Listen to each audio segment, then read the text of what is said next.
एकांत में बैठ गए, मोबाइल को थोड़ा साइड में रखकर बड़े दिल से पहुंच जाओ, काशी में मुझे जाना है, बाबा का दर्शन करना, गंगा नहाना, विश्वनाथ का दर्शन करना, नाऊंगी जरूर। एक सास एक बहू, दोनों में अंतर। सास बहू का आपस में इतना प्रेम था कि एक दूसरे के बिना रहती नहीं थी। एक दिन सास के भाई ने, बहू के मामा ससुर ने सास के भाई ने कह दिया, जी काशी चलना।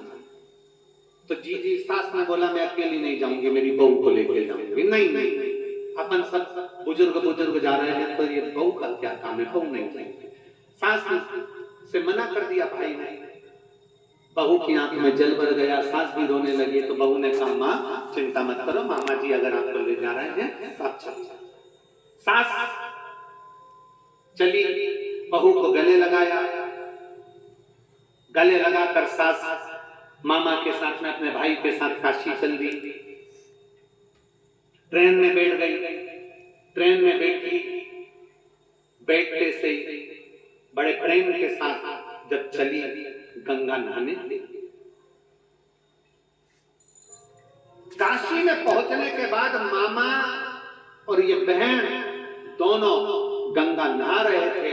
नहाते नहाते आज बहू के मन में आया, आज मेरी सास सवेरे गंगा नहा रही है, मैं भी गंगा नहा लेती हूँ। इतना बड़ा भगोना लिया, बर्तन, उसमें डाल दिया पानी, उसमें एक ढक्कन गंगा जल और बैठ गई उसी के अंदर और लोटा भर भर के डालने लगी। बहू, सास नहा रही थी गंगा, बहू नहा रही थी भगोने के अंदर बैठकर, बर्तन के अंदर बैठकर गंगा। तभी सास के हाथ की अंगूठी गंगा में गिर गई। सास ने आवाज लगाई, मेरी अंगूठी गिर गई, ढूंढा मिल नहीं रही है।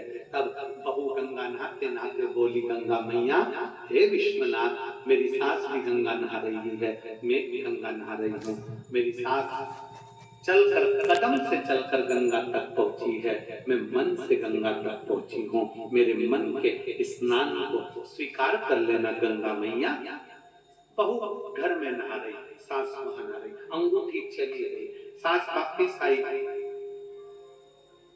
बहू को गले लगाया, लगाते से देखा कि बहू के हाथ में अंगूठी है। सास ने कहा, ये अंगूठी तो मेरी गंगा में गिर गई थी, ये अंगूठी तेरे पास कैसे आई?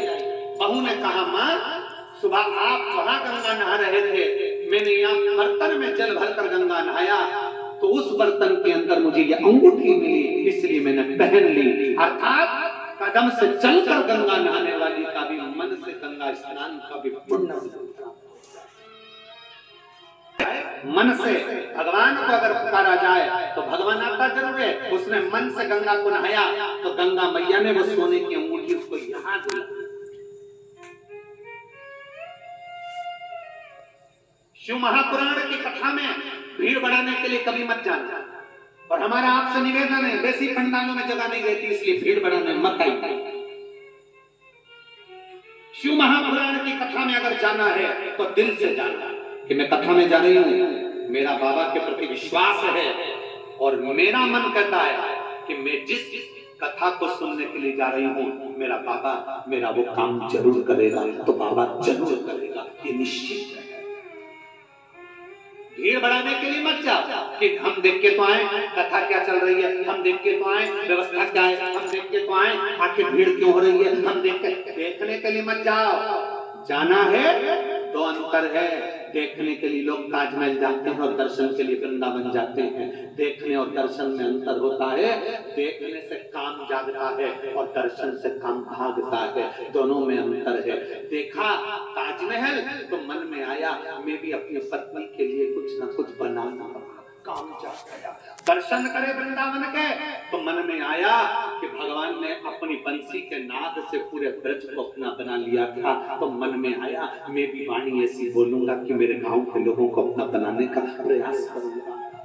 ताजमहल देखने से काम जागेगा और वृंदावन का दर्शन करने से काम भागेगा।